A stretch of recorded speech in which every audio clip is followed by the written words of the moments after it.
Tribunal Constitucional.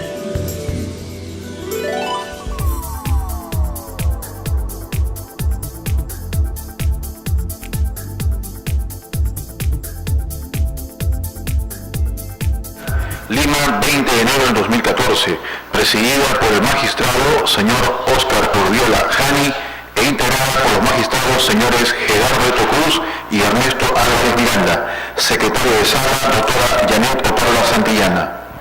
Muy buenos días, sírvase tomar asiento. Damos inicio a la audiencia de Sala 1 del Tribunal Constitucional, programada para la fecha. Señorita relatora, sírvase dar cuenta de las causas que están programadas para esta fecha. Señor presidente, muy buenos días. Señores magistrados, muy buenos días. Daré lectura de las causas en las cuales se ha solicitado informe oral. Causa número 1.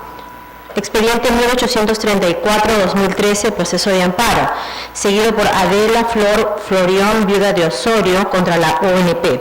Señor presidente, solicita el uso de la palabra por la parte demandada el doctor Javier Johnny Gamboa Mori, quien solicita acumulación para efectos de informe con las causas siguientes. Causa número 15, número 30, causa número 15, número 30, número 32, número 77 y número 80.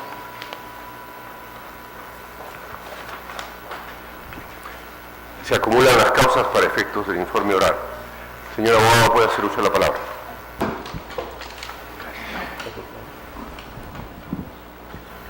Ante todo, muy buenos días, señor presidente del tribunal, señores miembros del tribunal. Paso a exponer las causas ya mencionadas por la señorita secretaria.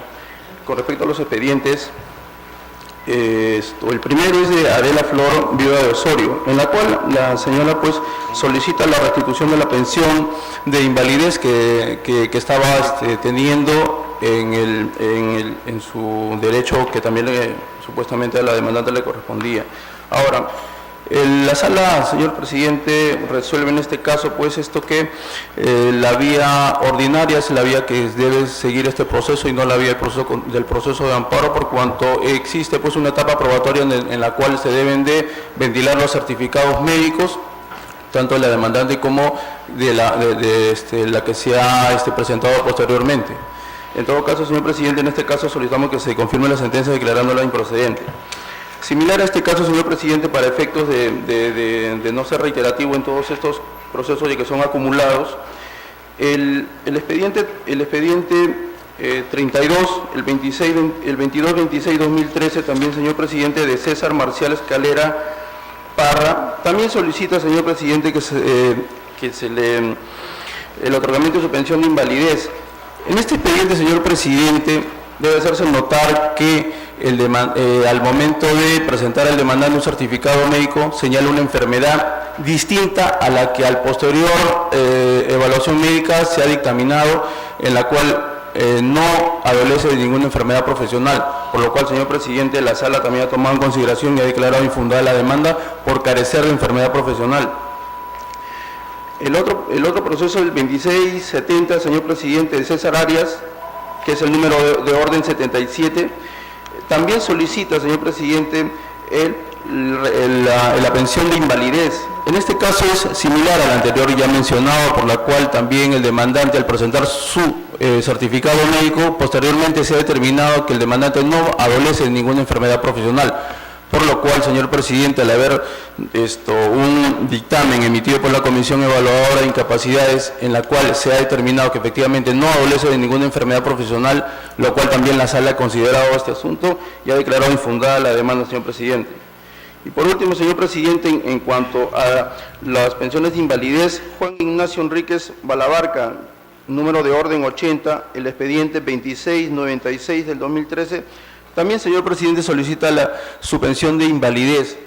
En esta pretensión, señor presidente, al igual que las anteriores, también el demandante ha peticionado y ha presentado un certificado médico en la cual adolecía de una enfermedad, pero al haberse emitido una nueva evaluación médica, el demandante no adolece de enfermedad profesional, señor presidente. por la cual, señor presidente, también solicitamos se declare infundada en esta demanda. Con respecto, señor presidente, a la causa número 15, número 30 y número 79, en los tres casos, señor presidente, los demandantes solicitan el reconocimiento de daños de aportes.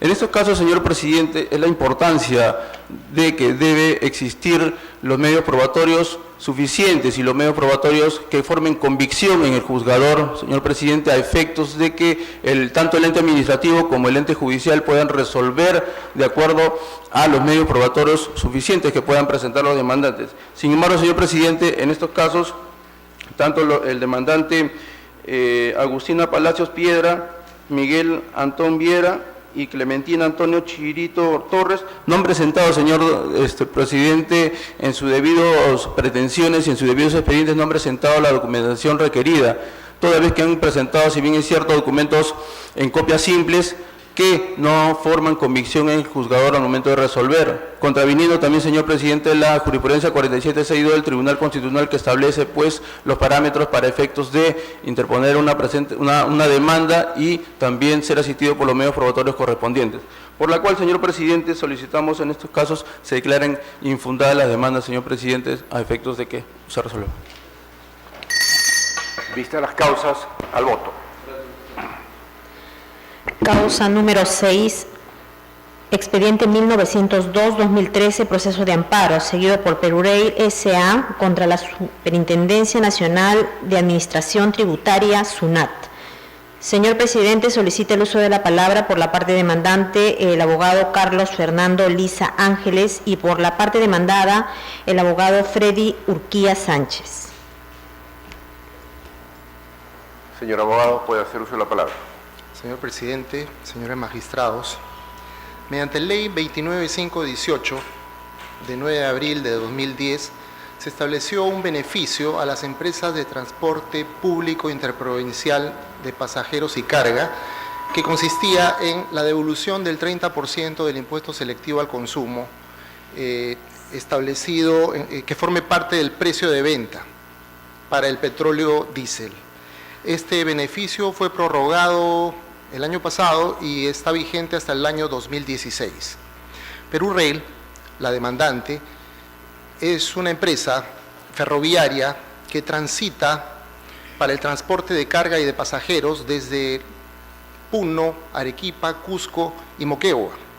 Cumple con todos los requisitos establecidos por la ley y su reglamento, salvo uno, que es el impuesto por la Superintendencia Nacional de Administración Tributaria y que es la constancia de inscripción vigente en el Registro Nacional de Transporte, requisito que no se haya establecido en la Ley 29518 ni tampoco en el Decreto Supremo 145-2010 que la reglamenta.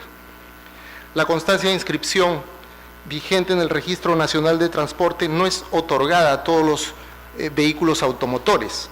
En el caso de las empresas ferroviarias, se les otorga un permiso de operación, que es también expedido por el Ministerio de Transportes. Este proceso en las vías anteriores se ha declarado que no se ha cumplido con la vía previa administrativa. Sin embargo, consideramos que no se puede cuestionar en la vía previa la vulneración de principios como reserva de ley e igualdad enmarcados en el artículo 74 de la Constitución Política del Estado. Por tanto, se trata de una impugnación de puro derecho. En ese sentido, nosotros señalamos que la ley ni su reglamento hacen el distingo. Más aún, en las definiciones expuestas tanto en la Ley General de Transporte y Tránsito Terrestre como en el reglamento, en la Ley General de Transporte y Tránsito Terrestre como en el Reglamento Nacional de Administración de Transporte, en las definiciones tampoco se hace ningún distingo ni discriminación alguna. Por ello consideramos que este obstáculo que se impone a las empresas ferroviarias es una vulneración de los principios de reserva de ley e igualdad que no puede ser amparado constitucionalmente. Señora Aguá, puede usar la palabra. Muchas gracias, señor presidente, señores magistrados. Buenos días. Vengo en representación de la Procuraduría Pública. Es a efecto de solicitar que se declare improcedente o infundada la demanda por los siguientes argumentos. Efectivamente, la demandante tiene como pretensión a través de este proceso de amparo que se ordene a SUNAT la devolución del impuesto selectivo al consumo, el 30% del impuesto selectivo al consumo que forma parte del precio de venta del petróleo diésel. Y dicen en aplicación de la ley 25918 y su reglamento. Entonces, lo primero que tenemos que advertir es una defensa de forma, en el sentido de que en un proceso de amparo están solicitando la devolución de un tributo, y sin que haya acreditado que hayan solicitado previamente la devolución a la misma administración tributaria. Efectivamente sostienen o ellos alegan que SUNAT en su portal institucional ha exigido un requisito que no está en la ley y en el reglamento, pero justamente para eso él tiene la vía administrativa, solicitar la devolución, se les deniega y en todo caso reclamar y agotar la vía administrativa para decir, ese requisito que me está exigiendo no está en la ley y en el reglamento, como ellos indican. Para eso está justamente la vía administrativa, porque al final de cuentas ahí se hace valer la ley, pero no se justifica que recurra directamente al amparo cuando, si yo quiero que se respete lo que dice la ley y el reglamento, que supuestamente sí le conceden el beneficio, sí lo han tomado en cuenta, entonces tengo expedita la vía administrativa para ello. En ese sentido, al no haber agotado la vía administrativa, la demanda viene claramente en improcedente. Adicionalmente a ello,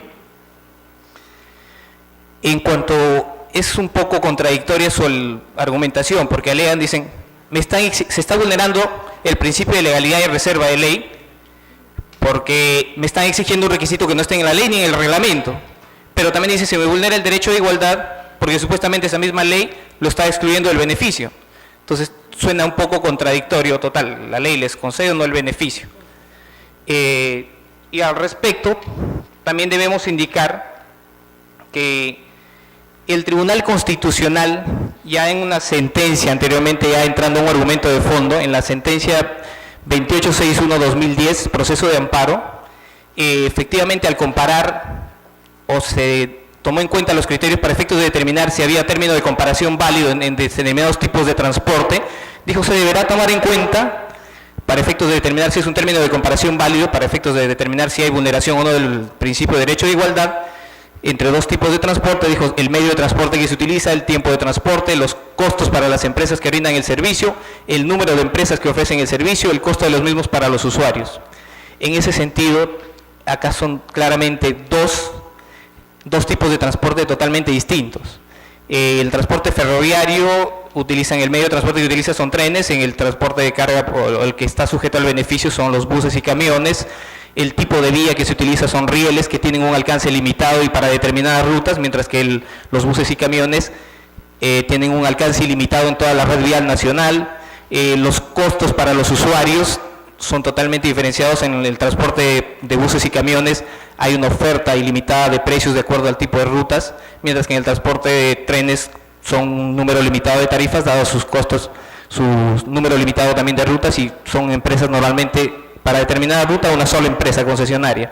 Entonces, las diferencias entre uno y otro tipo de transporte son totalmente distintas y por eso tienen una regulación distinta. Es más, la ley que establece, justamente la ley se llama Ley que establece medidas para promover la formalización del transporte público interprovincial de pasajeros y de carga. Se dio en un contexto en donde los accidentes de tránsito de buses y camiones que circulan por la red vial nacional era un tema grave o tema nacional, y justamente lo que se promovió o lo que se buscaba con esta ley es formalizar, buscar reducir costos para las empresas de transporte de carga y de buses interprovinciales, para reducir sus costos y inducirlos a la formalización. No fueron considerados el transporte ferroviario porque ellos efectivamente no tenían ese problema de alta siniestralidad. Entonces, lo que estaría pretendiendo a través de este amparo es solicitar la devolución, supuestamente acogiéndose a un beneficio en el que no fue contemplado y cuyas obviamente obedece a razones objetivas por las cuales no fueron considerados. Señora Aguá, el magistrado Gerardo Eto Cruz le va a formular una pregunta. Gracias, presidente. Más allá de los requisitos procesales y si eventualmente corresponde esta vía de amparo, la defensa ha señalado de que hay una ley y un reglamento que establece el régimen del impuesto selectivo al consumo del 30% de la devolución, pero que habría sido una cuestión un poco discrecional de la SUNAT exigir un requisito que es, creo, certificado de vigencia de transporte. ¿Qué es el requisito presuntamente discrecional que ha establecido la SUNAT y que no está en la ley ni en el reglamento? Es la constancia de inscripción vigente en el registro correspondiente del Ministerio de Transportes. Lo que pasa es que efectivamente, para que lo que se buscaba con esto es la formalización, entonces lo que se quería es que las empresas de transporte interprovincial, tanto de pasajeros como de carga, estén inscritos en el Ministerio de Transportes. Entonces, por eso es que se exige esta constancia de que estén, de que estar inscritos y tener autorización o concesión vigente para determinada ruta. Ese era el requisito que establece tanto la ley como el reglamento. Por eso la ley específicamente en su artículo 1 señala: el transportista sujeto al beneficio conforme a señalado en el párrafo 1.2 debe contar con la autorización o constancia de inscripción vigente en el registro otorgado por el Ministerio de Transportes y Comunicaciones. Pero ese reparo o ese requisito está cartabonado, precedido, respaldado por alguna norma expresa del reglamento o por la ley, o es un acto discrecional. No, sí, justamente a partir de la ley es que en el reglamento se indica o se desarrolla eso, ¿no? En el artículo primero. En el reglamento está concordando el inciso F del artículo primero y del 3A del reglamento. Quiere decir entonces que este requisito adicional que establece la SUNAT lo colige del reglamento. Así es, o sea, no es un requisito que SUNAT esté poniéndolo adicionalmente, es un requisito que se exige a partir de la ley y del reglamento. Ya, vamos a verificar eso. Muchas gracias. Gracias. Finalice, señor abogado. Bueno, simplemente adicionalmente a lo dicho en cuanto a la improcedencia, debemos indicar que dado lo que se está solicitando es la devolución de un tributo, y efectivamente para devolver un tributo se requiere determinada actuación probatoria, porque hay que ver si efectivamente cumple con todos los requisitos, si no tiene otra deuda con la que se puede compensar, entonces necesita una etapa probatoria necesariamente, y dado que el amparo carece de etapa probatoria también sería improcedente en ese sentido. Adicionalmente, lo que tenemos acá no es un tema de relevancia constitucional, ya que lo que ellos alegan es que supuestamente se le estaría exigiendo un requisito que no está contemplado ni en la ley ni en el reglamento. Y ese tema efectivamente no reviste relevancia constitucional, ya que simplemente acudiendo a la vía administrativa, y en su caso agotando la vía administrativa, yendo al proceso contencioso administrativo, puede hacer valer lo que dice la ley y el reglamento si ellos consideran que efectivamente la ley y el reglamento sí les otorga el beneficio. Bien. Gracias. Señor abogado, brevemente para sí, señor ¿quiere presidente. agregar algo? Sí, solo que estrictamente o ciertamente la exposición del representante de la SUNAT me releva de mayor comentario, porque está interpretando la ley y el reglamento señalando que este beneficio se dio básicamente para los buses. En ese sentido, la norma debió decirlo expresamente, debió decir esto es para los buses y ese es un proceso de formalización para el transporte de buses, pero esto no es así, la ley y el reglamento disponen ese distingo. Por lo demás, las empresas de transporte ferroviario también cumplen con pagar a un concesionario, el mantenimiento de las vías férreas y todo lo demás. Entonces, me parece que está totalmente claro el tema y hay una vulneración de los derechos constitucionales de mi representado. Correcto. ¿Va usted a hacer uso de la dúplica, señor abogado? Solo para finalizar, cuando yo he hecho esto es en base a las alegaciones, los argumentos dados en base a las alegaciones de la demandante, que contradictoriamente señalaba que por un lado que se afecta al principio de legalidad porque supuestamente se exige un requisito que no está en la ley del reglamento, y dicen que se afecta su derecho a igualdad porque supuestamente la norma no estaría contemplándolos en el beneficio y sí les correspondería, pero no he alegado en ningún sentido, he afirmado una u otra cosa. Vista la causa, al voto. Causa número 7. Expediente 1939-2013, proceso de amparo, seguido por la empresa de transportes Atahualpa S.A. contra la Superintendencia Nacional de Administración Tributaria, SUNAT y otro. Señor presidente, solicita el uso de la palabra por la parte demandada del abogado Ovidio Jiménez Rea. Señor abogado, puede hacer uso de la palabra. Buenos días, señor presidente, señores magistrados. El tema que nos trae esta vez es una acción de amparo que se ha interpuesto a una empresa de transportes Atahualpa, en cuanto dice que se le han conculcado sus derechos constitucionales. El tema versa sobre un procedimiento de cobranza coactiva, en lo cual efectivamente el ejecutor coactivo de la administración tributaria ha procedido conforme a la ley, al texto único ordenado del Código Tributario y su reglamento que hay al respecto. Veamos, ¿en qué consiste esto? Muy bien, se le ha embargado unos bienes, en este caso buses, a la empresa de transportes Atahualpa, en lo cual se ha procedido obviamente a su remate. Según la empresa manifiesta de que es una deuda prescrita, que es lo que se le está cobrando.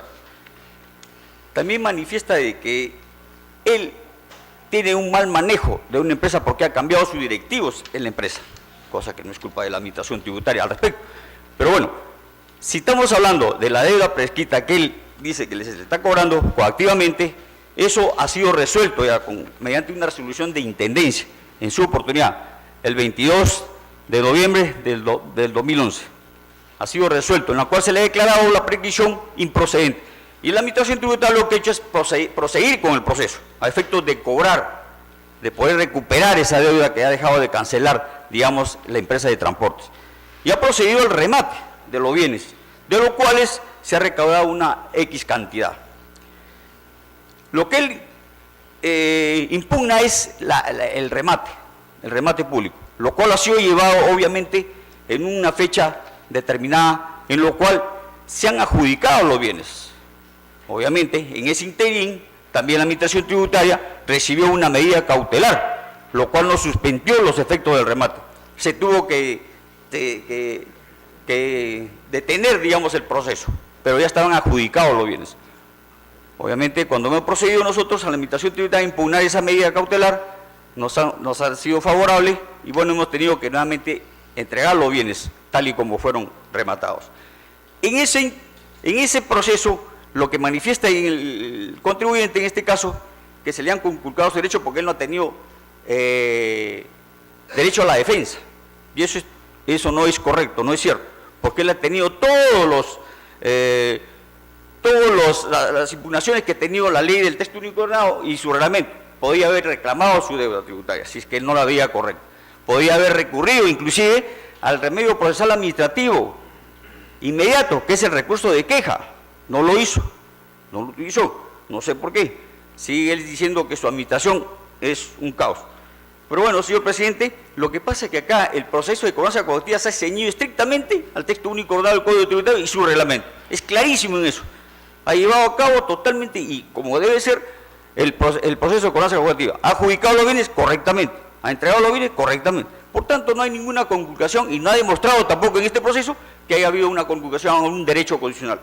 Por tanto, señores magistrados, solicitamos a nombre de la Procuraduría Pública de la Administración Tributaria que dicha demanda sea declarada infundada. Vista la causa, al voto. Causa número 13, expediente 2016-2013, proceso de habeas data, seguido por Marino Máximo Chávez Sánchez contra la ONP. Señor presidente, solicita el uso de la palabra por la parte demandada, la abogada Medalit Villón Raimundo. Señorita abogada, puede hacer uso de la palabra. Buenos días, señor presidente, miembros del tribunal. Procederé a dar informe oral respecto de la causa número 2016-2013, seguido por Marino Máximo Chávez Sánchez, sobre habeas data. Mediante este proceso de habeas data, lo que solicita la parte demandante es el extracto de los periodos afectos al vínculo laboral que éste tenía con sus ex empleadores durante el periodo entre enero de 1970 y diciembre de 1992. Ahora bien, respecto al derecho que tiene el recurrente sobre el acceso a la información, debemos señalar que si bien la ONP en este tipo de casos lo que hace es allanarse a la pretensión, la ONP cuenta con los expedientes administrativos de los administrados, donde obra todo el acervo documentario correspondiente a cada administrado. En tal sentido, en el presente caso, lo que solicita es el extracto de sus aportes, lo cual la ONP se ve imposibilitada de brindarle al demandante, en vista que la administración cuenta con una data desde 1999. ¿Okay?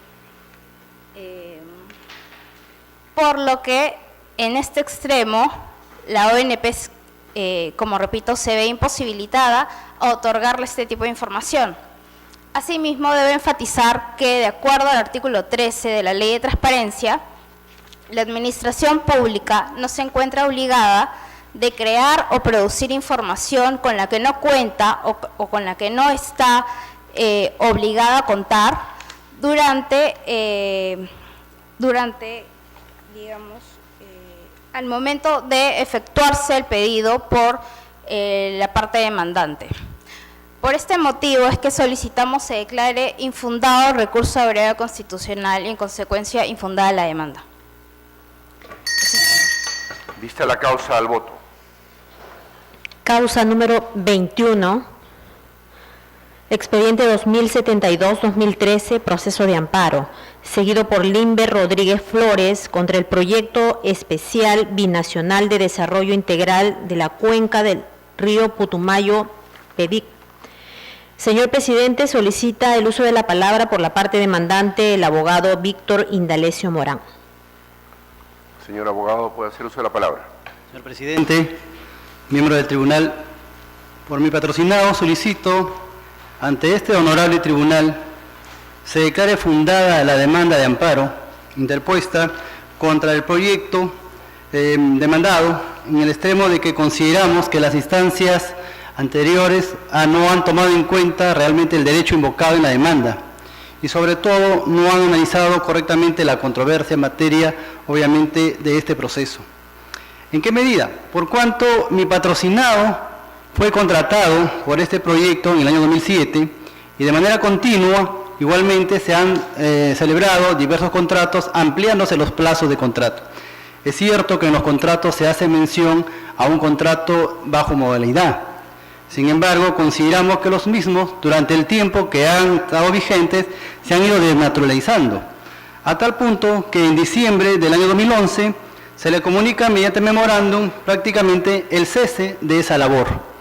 Es por esta razón que mi patrocinado considera que el contrato, que obviamente aparentemente está referido a un contrato modal, sin embargo, en su desarrollo, en su aplicación misma, aplicando el principio de realidad, se puede advertir que las labores que él ha realizado han sido permanentes y aparte de ello diversas.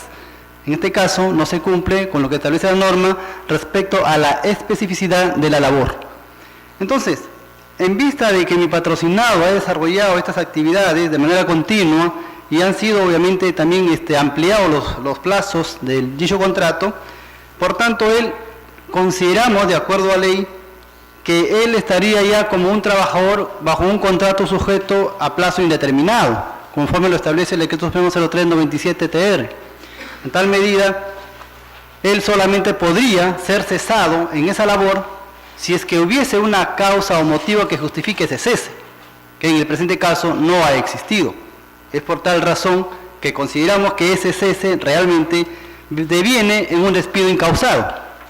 Por esta razón que él, mediante este amparo, pretende que obviamente este tribunal declare fundada esta demanda y sobre todo se ordene su reincorporación en la plaza que ha tenido desarrollando desde el año 2007 hasta diciembre de 2011, por las razones expuestas en la demanda y en los recursos respectivos. Bien. Vista la causa, al voto. Causa número 25. Expediente número 2114-2013, proceso de amparo, seguido por Anita Cecilia Zapata Salazar contra la Superintendencia Nacional de Administración Tributaria, SUNAT. Señor presidente, solicita el uso de la palabra por la parte demandada el abogado Carlos Augusto Flores Espinosa. Señor abogado, ¿puede hacer uso de la palabra? Buenos días, señor presidente. Señores vocales, vengo a informar en la causa presentada por la señora Anita Zapata Salazar contra la SUNAT por un rechazo liminar, en donde está utilizando un proceso de amparo para cuestionar los actos administrativos emitidos por la administración.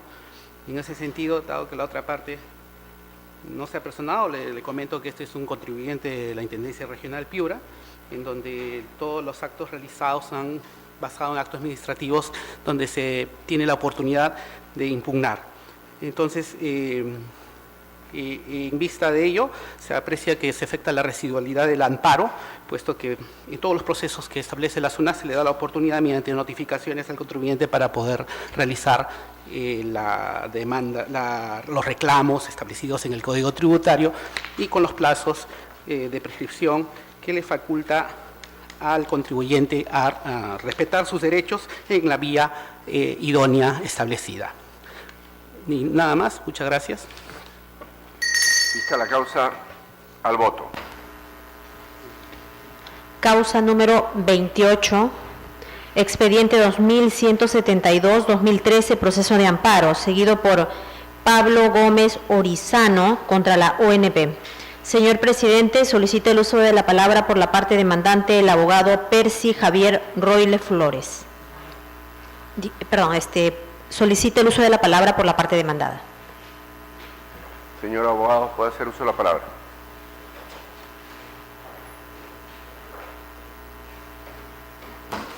Muchas gracias, señor presidente. Muy buenos días, señores magistrados. Buenos días.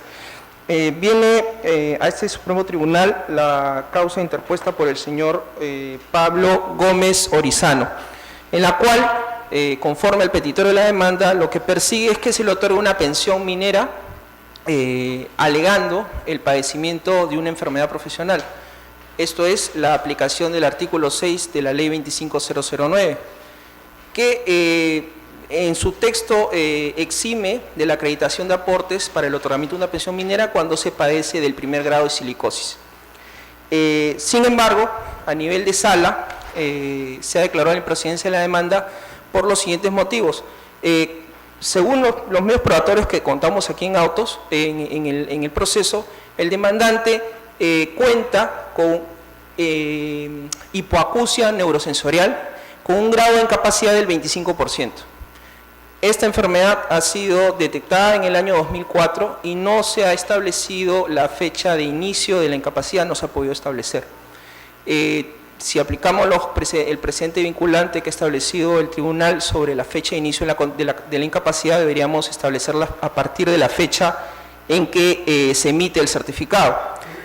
La parte demandante ha laborado hasta el año 1985 y en calidad de obrero, y según los informes inspectivos que obran en el expediente administrativo que está anexado a los autos, la parte demandante no acredita haber laborado como minero de socavón, que es justamente lo que está invocando, ¿no? En ese sentido, no está acreditada que el señor demandante haya laborado en minas subterráneas, ni tampoco ha acreditado el nexo de causalidad entre las labores que ha desempeñado con la supuesta con la hipoacusia que le ha sido detectada, en el año 2004, es decir, 20 años después, ¿no? No existiendo medios de prueba adicionales más que el certificado de trabajo que indica que ha trabajado en calidad de obrero, y consideramos que no hay suficiencia probatoria para que se ampare la demanda en la vía constitucional.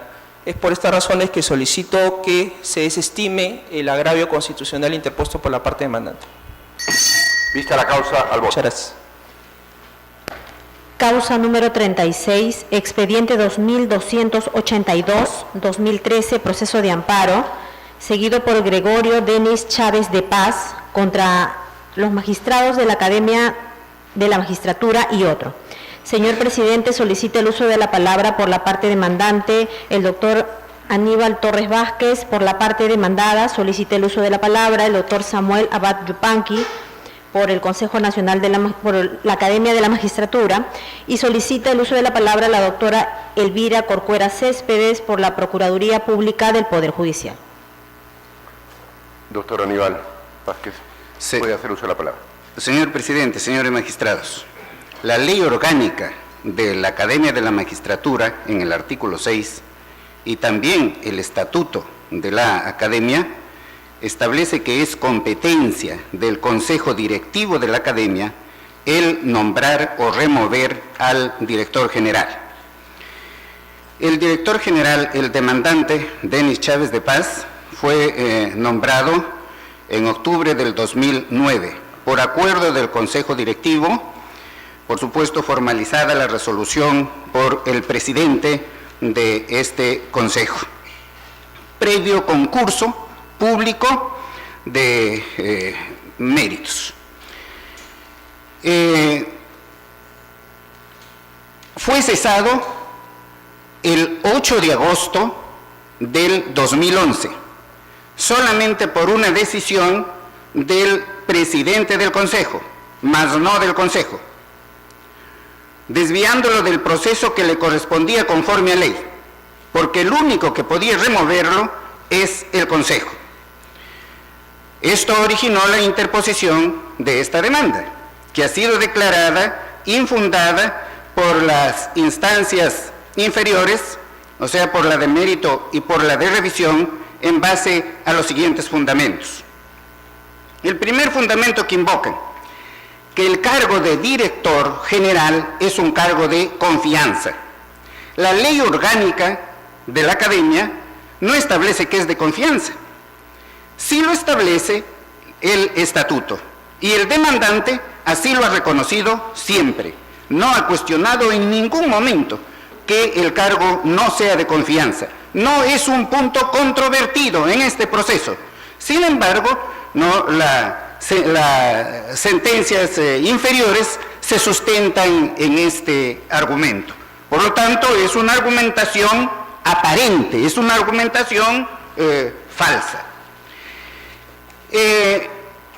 También se fundamentan en que sí habría habido un acuerdo del Consejo Directivo, y consta un acta que ellos elaboran, es el acta número 6, recaudada la demanda, en donde expresamente el Consejo Directivo reconoce que no ha habido sesión, con la finalidad de remover al demandante. ¿Qué dice en esa acta? El propio Consejo dice: conforme a la competencia de la presidencia del Consejo Directivo, estando la necesidad urgente de adoptar una decisión colegiada, no ha sido posible realizar la convocatoria para una sesión presencial.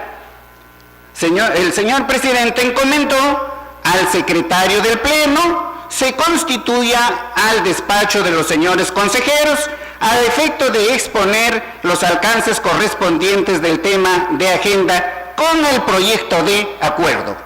Reconoce el Consejo aquí que no hubo sesión, y sin embargo en la sentencia se dice que sí hubo sesión y que fue firmado el acta por 5 consejeros. Otro sustento no aparente, totalmente falso. En la sentencia de mérito confirmada por la apelada, se dice que no se ha establecido si las sesiones deben ser o no deben ser presenciales. Sin embargo, el artículo 16 del Estatuto de la Academia, que me permito dar lectura, dice lo siguiente: el quórum de las sesiones del Consejo es de 4 de sus miembros. Los acuerdos se adoptan por mayoría simple de votos de los presentes, salvo los casos en que la ley o el presente estatuto exija mayoría calificada. Exige los votos de los consejeros presentes. Aquí no ha habido sesión. Si no ha habido sesión, no ha habido pues ningún voto. Otra, afirmación, por supuesto, aparente allí como fundamento de la sentencia. Y esto está ratificado con una sentencia, con una carta notarial que el demandante el día 3, ¿no?, de agosto del 2011, le pasa al presidente diciéndole: señor presidente, usted ha remitido un proyecto de resolución removiéndome en el cargo, ha remitido usted a cada uno de los consejeros, ¿no?, para que me remueva usted, pues cuando menos tiene usted que convocar a una sesión del Pleno. Las sentencias inferiores, por supuesto, no hacen ninguna evaluación al respecto. Y finalmente, para fundamentar su sentencia, las instancias inferiores sostienen que no existe un procedimiento específico señalado en la ley para que el Consejo Directivo tome la decisión de remover al secretario general. Asunto absolutamente falso, porque como hemos transcrito desde el inicio, y también en el recurso de agravio, que el procedimiento está señalado allí en la ley. Dice quién debe removerlo, dice cómo se debe convocar, por supuesto señalando la agenda respectiva, dice cómo deben votar allí mayoría simple de los consejeros presentes, dice, ¿no?, que el presidente del Consejo debe expedir la resolución de acuerdo, por supuesto, con la decisión que tome el Consejo Directivo, y dice la ley, además, en el artículo 5, la ley orgánica, que se debe convocar a la sesión al director general, quien actuará no con derecho a voto, sino solamente con derecho a voz. Por todas estas razones, señor presidente, señores magistrados, solicito que se declare fundada la demanda en todos sus extremos. Gracias. Señor abogado, buena mano. Puede hacer uso de la palabra. Muy buenos días, señor presidente, señores magistrados. Venimos en representación de la Academia de la Magistratura y de quien en su momento fue presidente de la Academia de la Magistratura, el doctor Francisco Tábara, a efectos de solicitar que se rechace este recurso de agravio constitucional. ¿Cuáles son las razones que justifican que el tribunal, la Sala 1, rechace este recurso de agravio constitucional? Antes de ingresar a las razones, solamente quisiera precisar algo sobre lo que se ha afirmado. Acá se dice que el tema de la naturaleza de confianza no es un tema controvertido. A nuestro juicio eso es absolutamente falso, porque es un tema esencial en esta controversia. Es más, ese es uno de los argumentos de la defensa. En consecuencia, sí es un tema esencial para resolver esta controversia, es un tema controvertido. Además, se dice que no hubo acuerdo del Consejo Directivo. Sí ha existido acuerdo del Consejo Directivo. Esas son algunas afirmaciones previas antes de pasar a desarrollar las razones que justifican que se rechace este recurso de agravio constitucional. En primer lugar, hay que tomar nota, y sobre esto hay consenso de parte del demandante, que el cargo de director general de la Academia de la Magistratura es un cargo de confianza. Es un cargo de confianza. Y como se sabe, los trabajadores de confianza están sujetos a libre remoción. El artículo 4 de la Ley Marco del Empleo Público, porque aquí estamos hablando de sector público, señala que los cargos de confianza los designa o remueve libremente el titular, Además, la Ley Orgánica de la Academia de la Magistratura, artículo 6, establece que el nombramiento y remoción del director general le corresponde al Consejo Directivo. Nombramiento y remoción. Adicionalmente, cuando el demandante, el señor Denis Chávez, postula al cargo de director general porque ha habido concurso, se convocó un concurso por una resolución, la 010 del 2009, donde claramente se decía en la convocatoria al concurso que era para un cargo de confianza. El reglamento del concurso, el 013-2009, decía que el cargo de director general era un cargo de confianza. La resolución que lo designa el señor Denis Chávez dice claramente que lo designa en el cargo de confianza. En consecuencia, no hay duda que la naturaleza jurídica del cargo es de confianza. El hecho que ingrese por concurso público no altera en absoluto la naturaleza del cargo de confianza. En segundo lugar, si aceptamos, como lo ha reconocido el propio demandante, que es un cargo de confianza, no es posible cuestionar el retiro de la confianza vía un proceso de amparo. El Tribunal Constitucional tiene constante jurisprudencia donde dice que a través del proceso de amparo no se puede buscar la reposición del trabajador. Esto es lo que ha sido aceptado claramente por el juzgado de primera instancia y por la tercera sala civil de la Corte Superior. Vale decir, quien ejerce un puesto de confianza, como lo dice la sentencia 4492 de 2004, fundamento jurídico 2, y como lo dice cantidad de jurisprudencia que está citada, no puede buscar la reposición a través del amparo. La sentencia 4516, 2004, amparo, dice que el cargo que ocupaba el demandante era de confianza, razón por la cual su cese no supone vulneración de los derechos constitucionales involucrados. Así podríamos citar constante jurisprudencia que obra en el escrito, a través del cual absolvemos el recurso de agravio constitucional. En consecuencia, realmente la jurisprudencia del Tribunal Constitucional es contundente al señalar que a través de un amparo, una persona que tiene un cargo de confianza no puede lograr su reposición, porque como también lo indica la sentencia 3252 del 2011, no se vulnera derecho constitucional alguno, dado que estamos ante un cargo de confianza. En consecuencia, es un cargo de confianza, no procede el amparo para buscar la reposición y adicionalmente, sin perjuicio de lo anterior, se ha afirmado aquí, por ejemplo, que no ha habido sesión del Consejo Directivo y se ha afirmado una serie de hechos que valdría la pena precisar, porque creemos que detrás de esta demanda hay una confusión.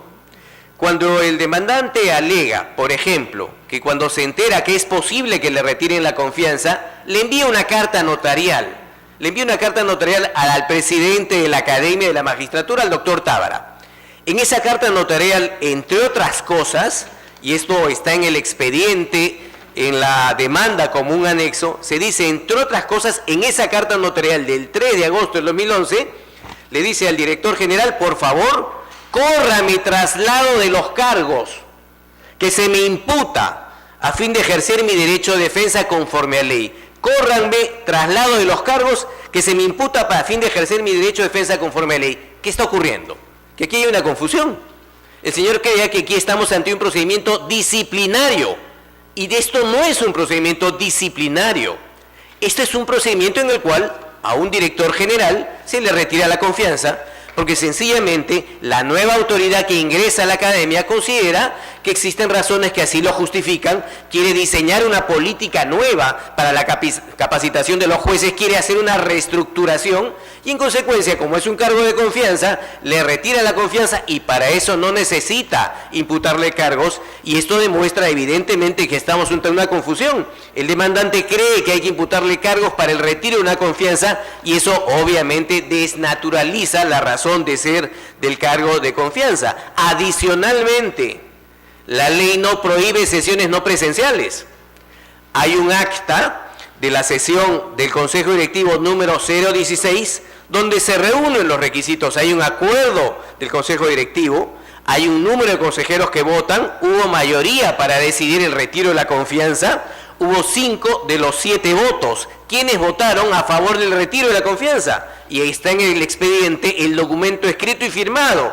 Votó el doctor Tábara, votó el doctor Carlos Ramos, actual presidente de la Academia, votó el doctor Gastón Soto Ballenas, el doctor César Paredes y el doctor Pedro Chávarri. 5 votos del Consejo Directivo firmados que consideran que se le retira la confianza, se cumple con el requisito y se expidió la resolución administrativa correspondiente. En consecuencia, sí hay acuerdo y en todo caso, en una sesión posterior, se decidió ante esta situación evitar cualquier problema y reiterar en sesión presencial lo mismo. Vale decir, el tema formal que se alega no es un problema en la medida que se trata de un trabajador de confianza, y como se sabe, cuando se trata de un trabajador de confianza, la pérdida de confianza en este caso se debió a la necesidad de reformular líneas académicas y de gestión, y no justifica implementar ningún cargo. Esas son las razones que justifican que la demanda sea rechazada, porque se trata de un cargo de confianza, que es un tema absolutamente importante para resolver la controversia, porque el amparo no procede para lograr la reposición de cargos de confianza, y finalmente porque sí hubo sesión del Consejo Directivo y se cumplieron los requisitos del caso. Muchas gracias. Señorita Procuradora. Buenos días, señor presidente, señores miembros del Tribunal Constitucional. Efectivamente, habiendo escuchado atentamente los argumentos utilizados por los abogados que me han precedido en el uso de la palabra, debemos sostener que el fondo de este amparo es que el demandante solicite su reposición en el cargo de confianza, contraviniendo, como ya lo ha expresado el doctor Abay Yupanqui, dispositivos legales que que hacen hincapié que dicho cargo tiene la naturaleza de confianza, como son el artículo 20 y 22 del estatuto y el artículo 11 del reglamento. Los argumentos que han sido utilizados, los argumentos en los cuales se centra para retirarle la confianza al señor Denis Chávez, responde a una necesidad de urgencia que requería la Academia de la Magistratura para reformular los planes y el lineamiento académico y administrativo de la Academia de la Magistratura.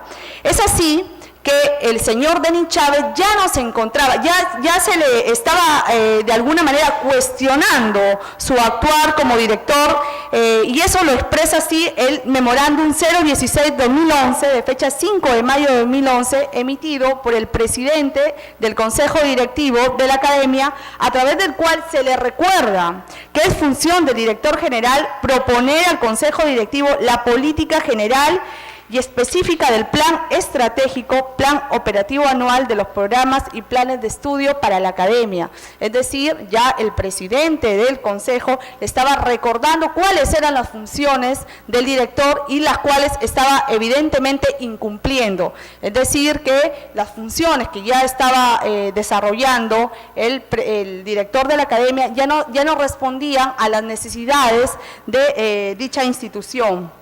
Asimismo, conforme lo ha expresado el doctor Abay Yupanqui, sí existió un quórum por mayoría, sí existió quórum de 5 de los 7 de los miembros de la Academia para remover en el cargo al señor Denis Gregorio Chávez Paz.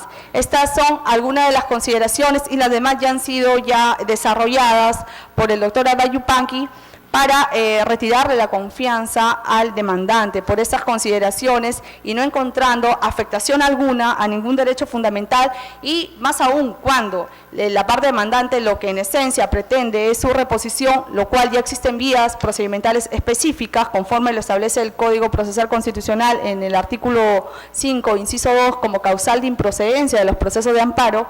Solicitamos que se desestime el recurso de agravio constitucional. Gracias. La parte de... ¿Hecho réplica? Puede hacerse la palabra. Señor presidente, señores magistrados, me permito dar lectura al artículo 6 de la Ley Orgánica de la Academia de la Magistratura. Dice, artículo 6, corresponde al Consejo Directivo de la Academia aprobar la política general de la Academia, el plan anual de actividades, los reglamentos académicos y organización y funciones, los planes de estudio y el proyecto de presupuesto. Asimismo, nombrar y remover al director general. ¿Quién le confiere la confianza al director general? El Consejo Directivo.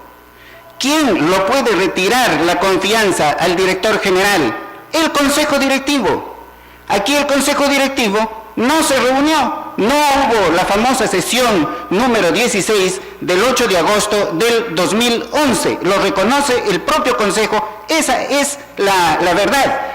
Toda esta argumentación sobre el cargo de confianza es porque no se tiene ninguna razón para rebatir no el derecho del demandante. Se le ha violado clarísimamente su derecho constitucional, que está reconocido en el inciso tercero del artículo 139 de la Constitución, debido proceso, y que no se le debe desviar del procedimiento preestablecido. Y finalmente, se ha señalado, ¿no?, que la ley no prohíbe que existan sesiones del Consejo Directivo no presenciales. Eso es lo que se dice.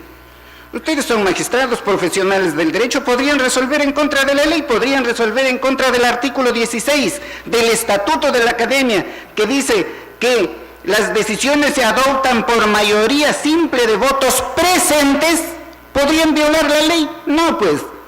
No, este magno tribunal no puede violar ni la ley orgánica del Consejo, de la Academia de la Magistratura, ni el Estatuto. Por eso es que reitero mi pedido de que se declare fundada la demanda en todos sus extremos, pero sí subrayando, no es posible que por estar aquí de por medio el nombre de los magistrados que se ha mencionado, ¿no?, que por eso en la sentencia se diga esa sarta de mentiras. Eso no es admisible, porque ¿dónde queda, señores magistrados, eso de que todos somos iguales ante la ley? ¿Dónde queda? Entonces hay unos más iguales que otros. Muchas gracias, señores magistrados. ¿La parte demandada va a hacer uso de la réplica? Sí, señor presidente, señores magistrados, en primer lugar, reiterar. Se ha citado el artículo 6 de la Ley Orgánica de la Academia, donde faculta al Consejo Directivo la remoción. La remoción, de conformidad con la Ley Marco del Empleo Público, es remover un cargo de confianza. Vale decir, es competencia del Consejo. Aquí no se están diciendo mentiras, aquí se están diciendo realidades. Y la realidad es que existe un acta de la sesión 16, que está en el expediente, con 5 firmas que acreditan que en efecto se retiró la confianza del señor demandante, básicamente porque se debe a la necesidad de reformular líneas académicas y de gestión administrativa.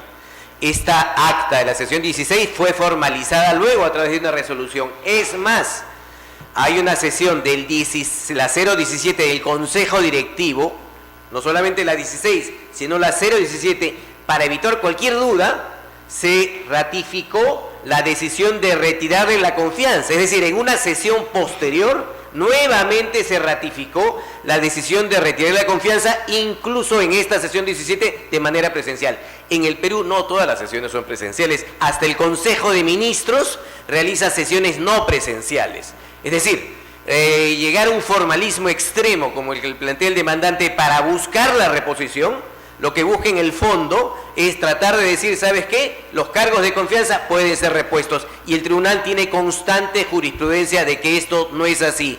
Por tales razones, en la medida que es un cargo de confianza, en la medida que sí hay una sesión 16 con 5 firmas, que la sesión 16 fue ratificada por la sesión 17 en vía presencial, consideramos que la demanda debe ser desestimada. Vista la causa, al voto. Causa número 56, expediente 2463-2013, proceso de amparo, seguido por Gianmarco Nisola Marzano contra el gerente de la Municipalidad Distrital de San Isidro y otro. Señor presidente, solicita el uso de la palabra por la parte demandante, el abogado Lauro Francisco Muñoz Garay.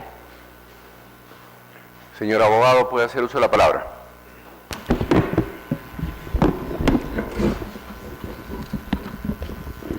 Señor presidente, señores magistrados, mi defendido don Gianmarco Nisola Marzano, en su condición de propietario de una avenida Morales de la Torre 140 del distrito de San Isidro, estima haber sido afectado en sus derechos constitucionales relativos a la propiedad, al trabajo y a la empresa, lo que da lugar a que interponga la acción de amparo que hoy ventilamos, pretendiendo en su petitorio principal que se restituya la compatibilidad de uso comercial a oficinas administrativas a puertas cerradas, sin publicidad exterior y sin atención al público, y su zonificación al momento de la adquisición del inmueble para el inmueble referido, dejando constancia que se trata de una persona de aproximadamente 80 años de edad y que viene gozando de la propiedad de ese inmueble hace más de 20 años.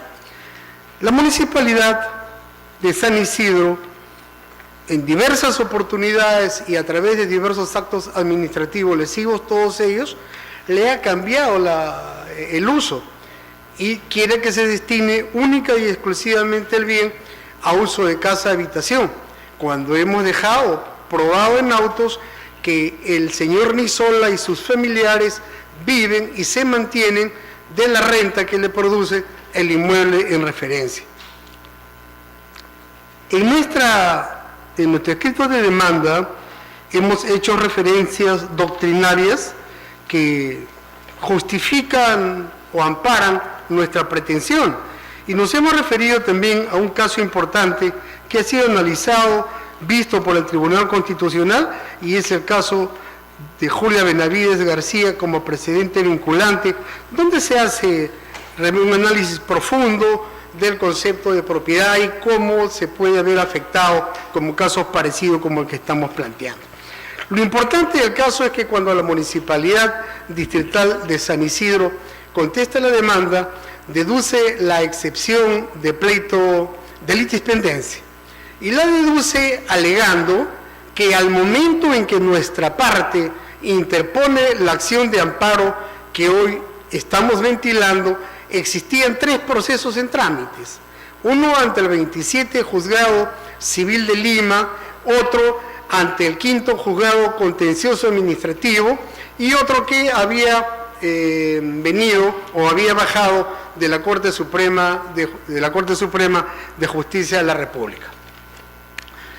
Señores, la sentencia venida en grado es la resolución venida en grado es la número 17, que contiene 3 puntos fundamentales. Sin embargo, la parte demandada no presenta esas copias certificadas, sino presenta copias fedateadas, y lo que hace la COO, lejos de verificar la legalidad y procedencia de esas copias certificadas, se va a la RENIEC y le pide que informe si el ciudadano que expedía esas copias existía, una cosa totalmente diferente. Hemos solicitado en nuestro recurso agravio constitucional que se revoque la resolución venida en grado en ese extremo. El otro punto, señor. Continúo. Gracias por su gentileza. El segundo punto, señor, y seré más breve, está referido a la confirmatoria de la resolución que declara improcedente las pruebas extemporáneas por nuestra parte. Hemos referido en diversas oportunidades, y así obra en autos, que el artículo 9 del Código Procesal Constitucional establece que en los procesos de amparo no existe estación probatoria, y si no existe estación probatoria, no podemos nosotros distinguir donde la ley no distingue y poner un mecanismo limitatorio a lo que puede ser una prueba extemporánea, que por cierto guardan estrecha relación con los hechos que se ventilan. Y terminaremos refiriéndonos, señor, en la última parte de este breve informe al tema medular del tema, contenido en la misma resolución 17. 2 extremos, señor. Al tratar el tema de la litispendencia, que fue declarado fundado en primera instancia y revocado en parte en la segunda instancia, se refiere a 2 procesos judiciales. Respecto a uno de ellos, seguido sobre nulidad de acto jurídico propuesto por la propia municipalidad, se declara infundada la excepción de litispendencia, pero por otro expediente que fue el que motivó o que interpuso don Gianmarco Nisola Marzano contra la Municipalidad de San Isidro respecto a nulidad de actos administrativos vía contenciosa administrativa, sí se declara fundada la excepción de litispendencia. Señor, una breve reflexión sobre el contenido del artículo 453 del Código Procesal Civil. La existencia de 3 identidades. Identidad de la materia, básicamente, señor. Uno de ellos es un proceso contencioso administrativo, que nada tiene que ver con la esencia, con la sustancia, con lo medular del tema que estamos ventilando hoy día, que es un tema de estricta naturaleza constitucional. He allí, señor, el punto básico de nuestra pretensión, que se analice esa situación. Hay una serie de efectos, señor, que en 9 conclusiones hemos dejado establecido en nuestro escrito de demanda y que hemos profundizado en nuestro recurso de agrado constitucional y que rogamos a esta sala se sirva a evaluarlos detenidamente a efecto que pueda declararse fundado nuestro recurso de agrado constitucional en todos los extremos que hemos dejado precisados. Vista la causa, al voto. Causa número 57, expediente 2468-2013, proceso de amparo, seguido por Elba Aurora Anguis Sayers, viuda de Adawi, contra el Jurado Nacional de Elecciones. Señor presidente, solicita el uso de la palabra por la parte demandada, la abogada Clorinda Martínez Ferreira, por la Procuraduría Pública del Jurado Nacional de Elecciones. Señorita Procuradora, puede hacer uso de la palabra. Buenos días, señor presidente. Gracias, muy amable. Buenos días, señor presidente, señores magistrados. La causa es la siguiente. Haré uso del informe oral manifestando. La señora Elba Aurora Anguis Sayers, viuda de Adawi, interpone pues acción de amparo manifestando lo siguiente: que se deje sin efecto las resoluciones administrativas 064 y la resolución 108-2012 de JNE de fechas 6 de febrero y 1 de marzo del año precitado, indicando pues que se ha incurrido en error en base a la interpretación del artículo 63 y los artículos 22, inciso 9 de la Ley Orgánica de Municipalidades, la cual pues declaró la vacancia del cargo como regidora de la Municipalidad Distrital de Tacna, en base también a cuestionar el criterio jurídico, la fundamentación y la entrega como consiguiente de sus credenciales. Es así que antes de seguir con los considerandos y como está vinculado al derecho que fundamenta la accionante, es preciso manifestar que el proceso de vacancia se generó mediante una solicitud que fue presentada por la señora Dionisia Pari González, incurriendo también o señalando las causales ya citadas. Entonces, como consecuencia de eso, el jurado toma conocimiento de la solicitud y requiere al Consejo Provincial para que desarrolle el proceso de vacancia. Realizado esto, se emite el acuerdo 88 y la señora, la solicitante Pari González, interpone el recurso de apelación. Es así que el Jurado Nacional de Elecciones toma competencia y conocimiento de este recurso impugnatorio. Como consecuencia de ello, el jurado emite la resolución 064 declarando fundada la solicitud y como consecuencia deja sin efecto las credenciales. En este caso, la señora Adawi interpone el recurso extraordinario y se emite la resolución 108 que declara infundado este recurso debido a que no se había vulnerado el debido proceso ni la tutela jurisdiccional, hechos que son parte del proceso de amparo. Es así pues que la primera instancia, una vez tenido conocimiento esto, declara improcedente la demanda y posteriormente la señora, la accionante, interpone apelación, la misma que fue confirmada por la sala mediante resolución 7. Lo expuesto acá, o el cuestionamiento, es que no se ha aplicado en forma adecuada el artículo 63 de la Ley Orgánica, cosa que no es así. Sin embargo, acá se está cuestionando cuestiones de forma, principalmente porque los hechos y el fundamento no están relacionados con el derecho que está constitucionalmente amparado, más aún sabiendo que el amparo, al tener un carácter residual, ha tenido la accionante para cuestionar cuestiones o pronunciamientos de fondo del Jurado Nacional, la vía pertinente para poder hacerlo, en este caso el proceso contencioso administrativo. Más aún, teniendo en consideración y de acuerdo a lo que fundamenta el accionante, que no se ha tomado en cuenta el debido proceso y la tutela jurisdiccional, cuestiones que no son no establece en forma cierta qué acto administrativo durante el desarrollo del proceso ha generado la vulneración de estos derechos. En consecuencia, señores magistrados, solicitamos que se declare infundado el recurso de agravio constitucional y como consecuencia la improcedencia de la demanda. Lista la causa, al voto. Causa número 61. Expediente 2501-2013, proceso de amparo, seguido por Mónica Viviana Guevara Mendoza contra el Ministerio Público del Distrito Judicial de Lambayeque.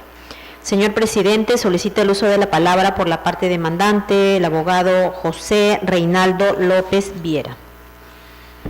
Bien, señor presidente, tenga usted muy buenos días. Señores magistrados del Tribunal Constitucional, tengan muy buenos días, también los presentes. Bueno, en esta ocasión vengo a informar sobre el expediente 2501-2012, cuyo abogado por parte de la demandante soy quien les habla.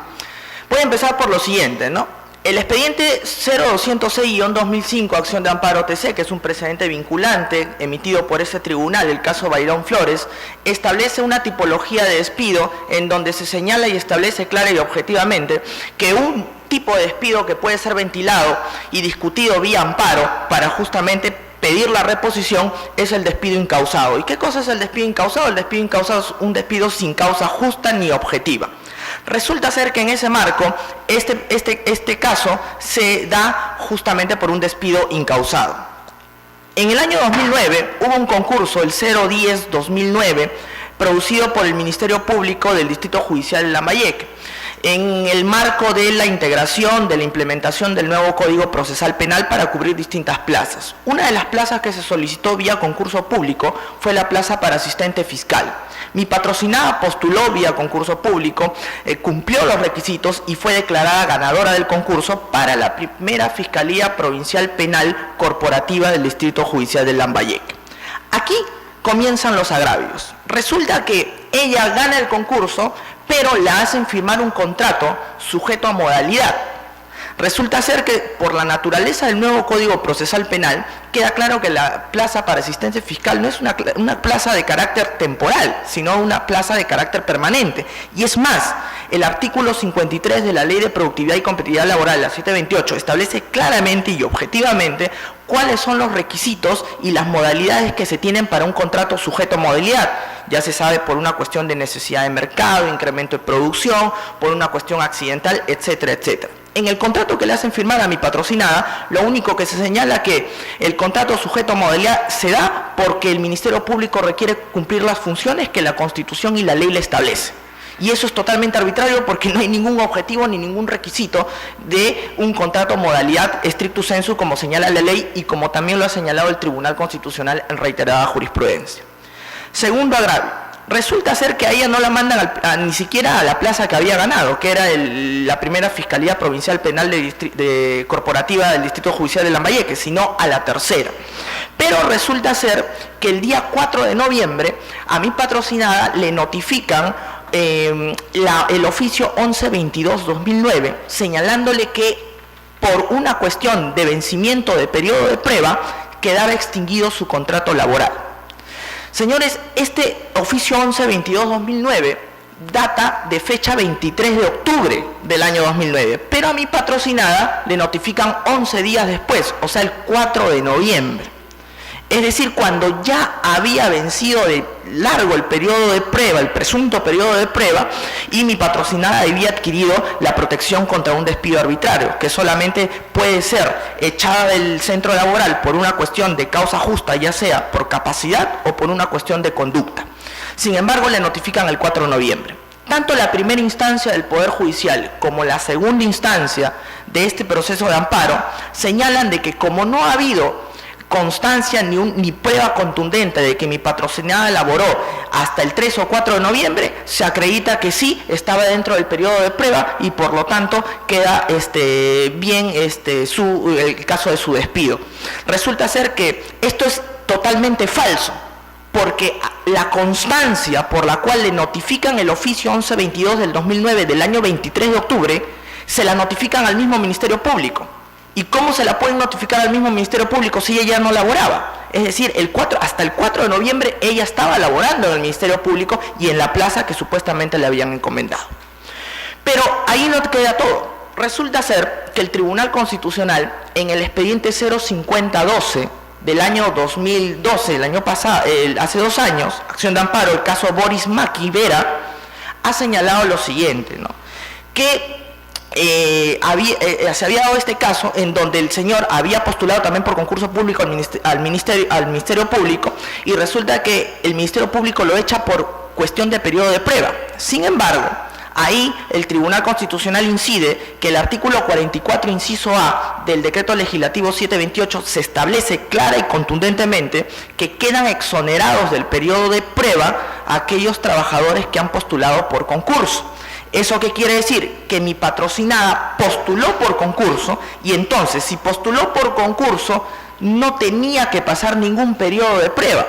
Y entonces lo que debió hacer el Ministerio Público es cesarla, pero por una cuestión establecida en la norma, una causa justa, ya sea por razón de conducta o ya sea por razón de capacidad. Lamentablemente aquí se ha vulnerado su derecho al trabajo y por lo tanto nosotros pedimos que se declare fundada la demanda, se le reponga a mi patrocinada en su puesto laboral con las costas y el costos que supongan el pedido.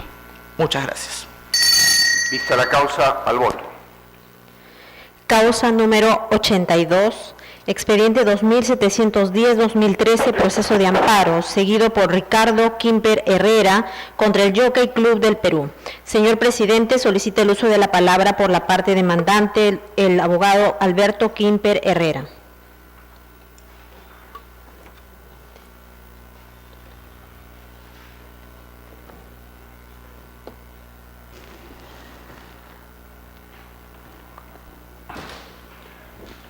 Señor abogado, puede hacer uso de la palabra.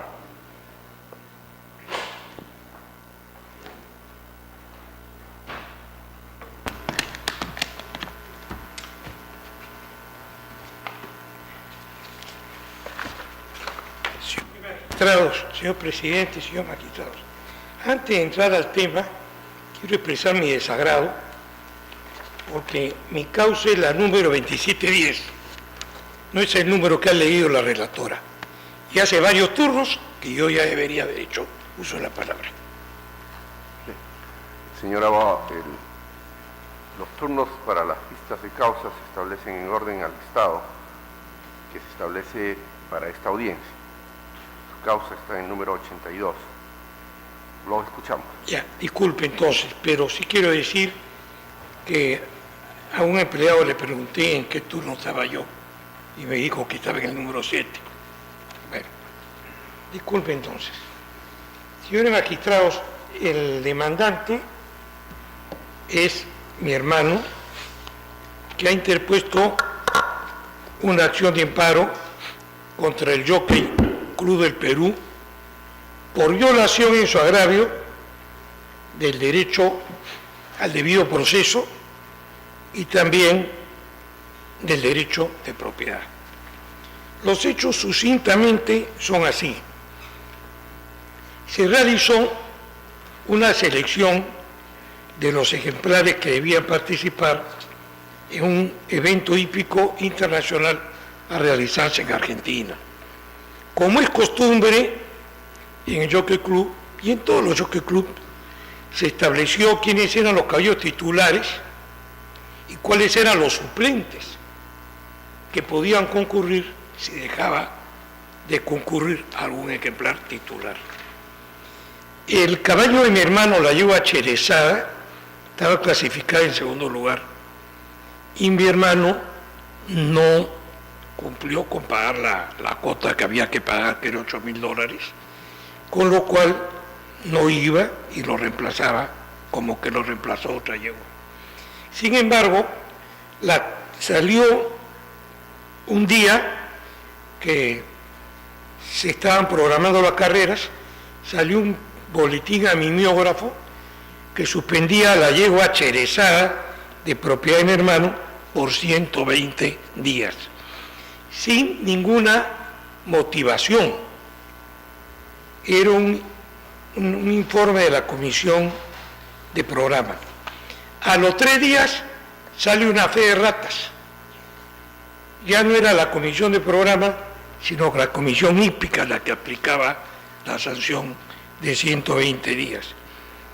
Entonces mi hermano presentó un escrito al Yoqueco del Perú, haciendo ver que ni la comisión hípica, ni la comisión de programa, ni la comisión hípica, ni el mismo Yoqueco del Perú tenían facultades para aplicar la sanción de suspender a un caballo por no ir a un evento internacional. Acá no está en discusión la libre asociación, que todos la conocemos y la respetamos y sabemos sus alcances. Entendía, como ustedes saben mejor que yo, la facultad de autorregularse que tienen los que constituyen una asociación. En los pactos sociales siempre se contempla la aplicación de sanciones, o sea, el poder disciplinario para que quienes cometan las infracciones tipificadas. Por lo que no está permitido es que se sancione por infracciones que no están tipicidad, que no han sido dictadas respetando el principio de tipicidad, que se traduce en el aforismo nulla pena sine lege.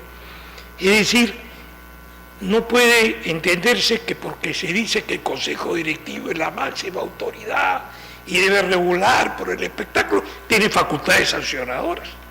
Tampoco puede decirse que porque la Comisión Hípica vela por el florecimiento de la hípica, tiene facultades sancionadoras. Tampoco puede alegarse que porque la Comisión de Programa tiene que acautelar la transparencia del espectáculo, tenga facultades sancionadoras. Las facultades sancionadoras, si no están previstas en el estatuto o en los reglamentos, no se pueden aplicar, porque si no hay tipicidad, no hay infracción, como tampoco si no hay tipicidad, no hay delito. En consecuencia, este es un caso de atropello a los derechos del demandante, o sea, de mi hermano, quien se ha visto perjudicado además en su derecho de propiedad, porque no ha podido disfrutar de la propiedad que tiene sobre la yegua cherezada al haber sido prohibida de correr 120 días. La yegua cherezada ha sido clasificada el año que ha terminado, 2013, como la crack del hipódromo. Ha ganado 8 clásicos seguidos y además en premios ha obtenido casi 300.000 soles, pese a que 90 días, 120 días, no pudo correr. En consecuencia, el agravio sufrido no solo es de carácter constitucional, sino también es de carácter patrimonial, por el perjuicio económico que ha causado el suspender, el sancionar a la mejor yegua del hipódromo. La sentencia de vista ha admitido que no había facultad para sancionar porque no estaba tipificada la sanción. Más aún, la sanción se tipifica 3 meses después de aplicada a ella, o sea, no podía tener efecto retroactivo. Pero la sentencia de vista considera que cuando se dicta la sentencia de primera instancia, ya el daño se había convertido en irreparable, porque se habían vencido los 120 días. Al parecer, la sala que dictó la sentencia de vista cree que se ha quedado en la ley 23.506, que sí decía que cuando el perjuicio era irreparable ya no podía interponerse la acción constitucional. Pero el nuevo Código Procesal Constitucional no dice eso. Dice que en tanto el perjuicio no sea irreparable, puede interponerse la demanda. Otra cosa es que en la tramitación del proceso el perjuicio devenga irreparable, ¿no? Eso es otra cosa. Pero eso no significa que la demanda tenga que declararse improcedente, porque el requisito es que al interponerse no haya devenido en irreparable. No quiero quitarle tiempo, pero he estado leyendo, a veces leo algo. El libro de Carlos Mejía, Exégesis del Código Procesal Constitucional. También hay otro del doctor Bomón, que ustedes lo deben conocer mejor que yo, donde dice lo mismo. En consecuencia, la sentencia vista aceptando que no hay tipicidad, aceptando que la tipicidad se estableció después, declara improcedente la demanda, porque dice que se interpuso cuando el perjuicio ya era irreparable, cuando no es así. Cuando se interpuso, el perjuicio no era irreparable. El perjuicio devino en irreparable por la demora en la tramitación del proceso. Eso quiere decir que la sentencia, más que nada, tiene un carácter moral, porque solo pueden consistir en decirle a Jockey Club que no vuelva a proceder en la forma arbitraria en que ha procedido. Se ha reclamado también indemnización por daños y perjuicios, pero en el recurso de agravio constitucional ya hemos manifestado que preferimos que eso se ventile en un juicio ordinario, porque consideramos, claro, se puede establecer más o menos cuál es el daño, pero de todas maneras consideramos que debe ser debe haber una mayor actuación probatoria para determinarlo con mayor exactitud. Preferimos que sea en la vía ordinaria, o de repente preferimos no pedirlo, porque en realidad mi hermano es socio de Jockey y no quiere ir tampoco contra su institución. Pidiendo disculpas por haberme extendido más de lo autorizado, le solicito a esta honorable sala que, revocando la apelada que declare improcedente la demanda, la declare fundada y se sirva ordenarle a Jockey Club que se abstenga de proceder arbitrariamente, como en este caso, en que ha violado el derecho al debido proceso, al aplicar una sanción que con carácter retroactivo y al no motivarla, porque no hay ninguna motivación escrita, lo que dificulta el debido ejercicio del derecho de defensa. En ese sentido, le solicito a esta honorable sala se sirva a pronunciar, repitiendo mis excusas por haberme extendido más de lo autorizado. Vista la causa, al voto. Causa número 62, expediente número 2504-2013, proceso de amparo, seguido por Rosa Amelia Hidalgo, viuda de Malacas, contra la ONP. Señor presidente, solicita el uso de la palabra por la parte demandada, la abogada Medalid Stephanie Villón Reimundo. Abogada, puede hacer uso de la palabra. Señor presidente, señores miembros del tribunal, la demandante solicita el otorgamiento de una pensión de viudez y orfandad para sus hijos y previo reconocimiento a años adicionales de pensión de jubilación de su causante. Al respecto, la demandante señala que su causante ha laborado por más de 15 años para sus ex empleadores, lo cual acredita mediante certificados de trabajo y boletas de pago, los cuales evidentemente resultan ser insuficientes para la acreditación de años adicionales de aportes. En tal sentido, y teniendo en cuenta reiterada jurisprudencia y las labores inspectivas realizadas por la Administración, la cual puede determinar que el causante de la demandante solo logró acreditar 2 años y 10 meses de aportaciones, con lo cual no tenía el derecho al otorgamiento de pensión. En tal sentido, teniendo en cuenta que la pensión de viudez tiene el carácter de derivada, no resulta amparable su demanda, toda vez que al no haber sido otorgada previamente al causante, tampoco le corresponde a la demandante, por lo cual no se ha visto vulnerado ningún derecho constitucional. En tal sentido, solicito que se declare infundado su recurso de agravio constitucional. Vista la causa, al voto. Causa número 69, Expediente 2622-2013, proceso de amparo, seguido por Turismo SIVA-SAC contra el Ministerio de Economía y Finanzas y otro. Señor presidente, solicita el uso de la palabra por la parte demandada el abogado Antonio Edwin Erquinio Arias por la SUNAT. Señor abogado, puede hacer uso de la palabra. Señor presidente, señor magistrado, buenos días. El presente caso, señor magistrado, viene en rechazo liminar, tanto en primera como en segunda instancia fue declarada improcedente la demanda de plano y la SUNAT no ha sido notificada con la demanda. No obstante, nosotros consideramos pertinente hacer mención lo que es el fondo del asunto, porque es un tema que este Tribunal Constitucional ya emitió pronunciamiento. El caso es que la empresa Turismo SIVA lo que pretende es la extensión de un beneficio tributario aduanero que está regulado para las empresas de transporte aeronáutico y pretende ella que se le otorgue también a las empresas de transporte terrestre, en este caso a su empresa. Sobre el caso, señores magistrados, lo que pretende la empresa demandante es la inaplicación de dos artículos de la Ley General de Aduanas, el artículo 49 y el artículo 53. El primero, referido a la importación definitiva de mercancías, el cual supone el pago previo de los tributos, dice no se le debe cobrar los tributos.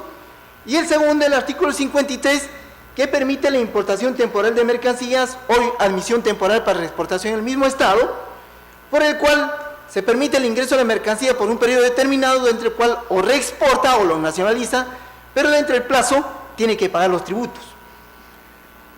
Dice que no se le debe aplicar en tanto que la ley 28525 les ha concedido un beneficio a las empresas de transporte aéreo. Ese beneficio implica que estas empresas de transporte aéreo pueden traer mercancías por un periodo mucho más amplio al que la ley establece, 5 años, ingresar mercancías en la importación temporal y al vencimiento del cual pueden nacionalizar conforme ahí se señala, con una depreciación. Pretenden ellos que este beneficio también les sea extensivo a las empresas de transporte aéreo. Dicen que no solamente se les ha dado a las empresas de transporte aéreo, sino también a las empresas de la Marina Mercante. Sobre este tema, señores magistrados, este tribunal ya tuvo oportunidad de pronunciarse en dos procesos.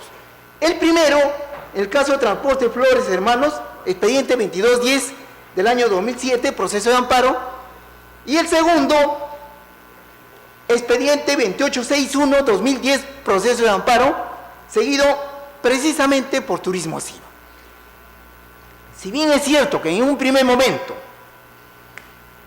el colegiado declaró fundada la demanda, luego, cuando se evaluó debidamente el asunto, en un segundo momento y específicamente sobre Turismo SIVA, este tribunal modificó su decisión y declaró infundada la demanda.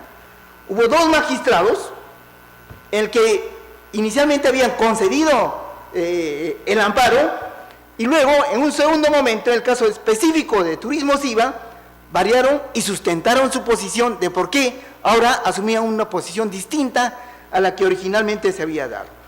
En este caso, como ahora, señor magistrado, lo que pretende la empresa demandante es que se le otorgue un beneficio que no está para ellos.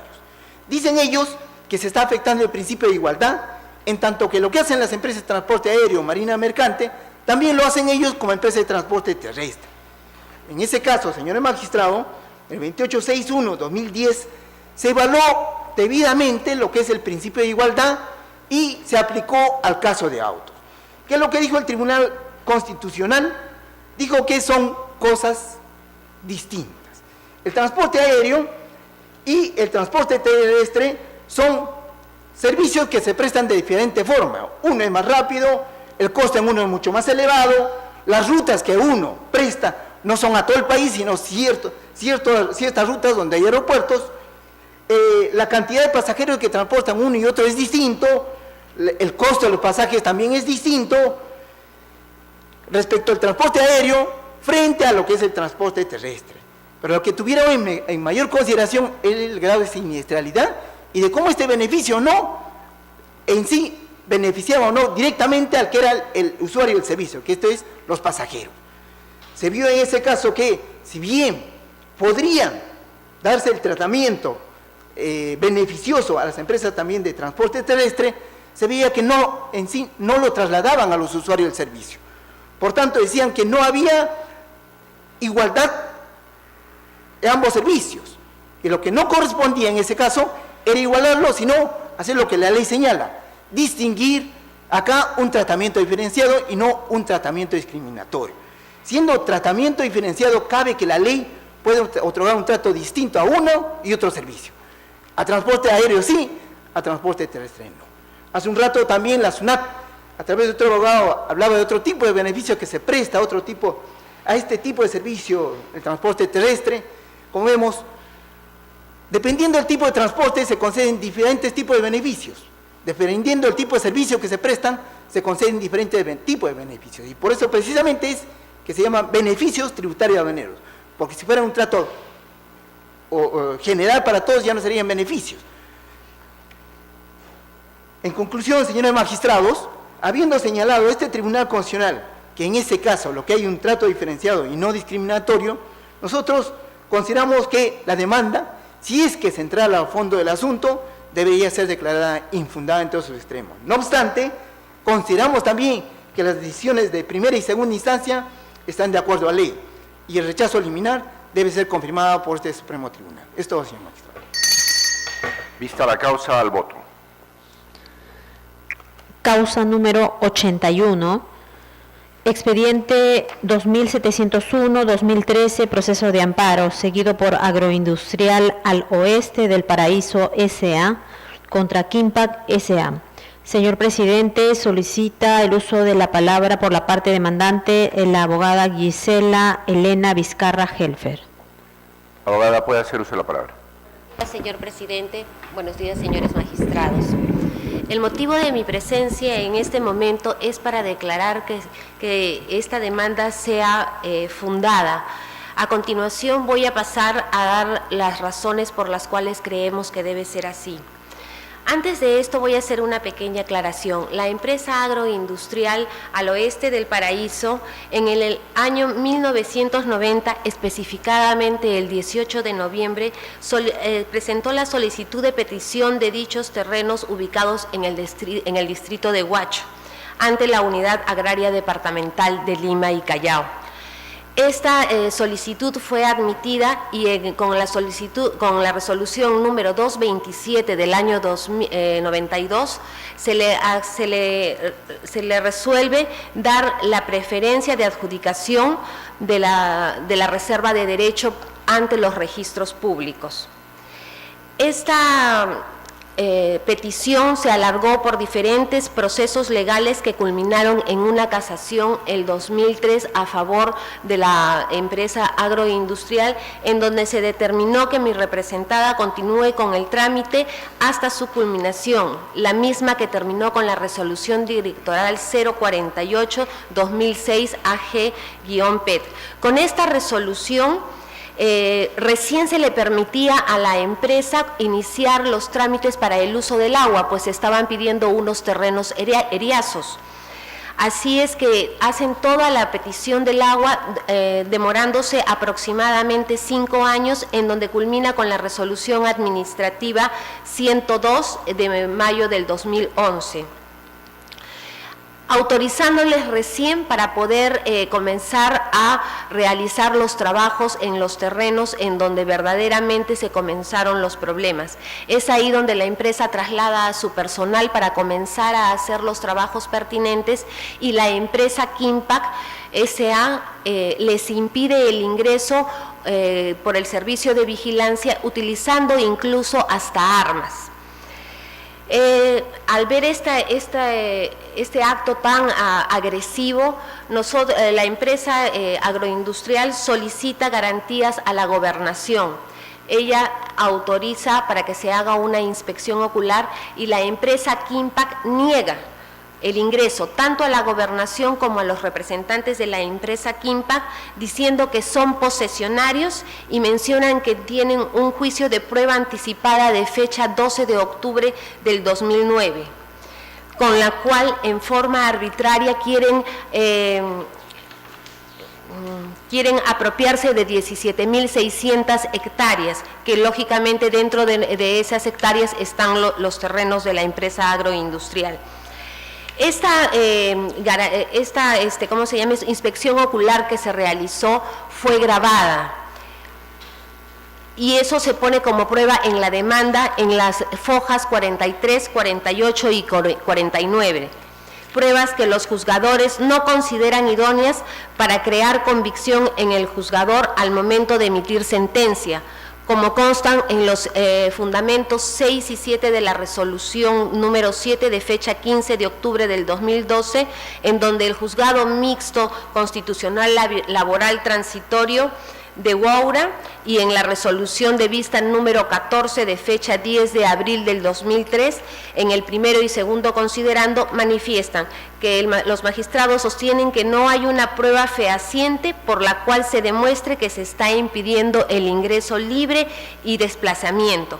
Es más, justamente en el fundamento número 7 de la resolución número 7, el magistrado manifiesta: en los procesos constitucionales, las pruebas tienen como función demostrar o acreditar la amenaza de vulneración alegada por el fundamento.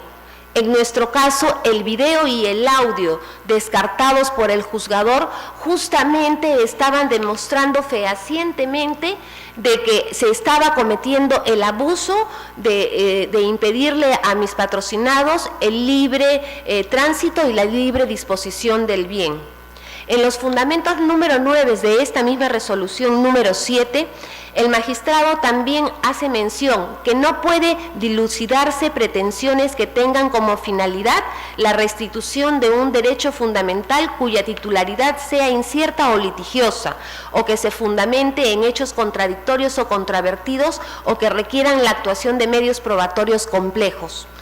En nuestro caso no existía duda de la titularidad.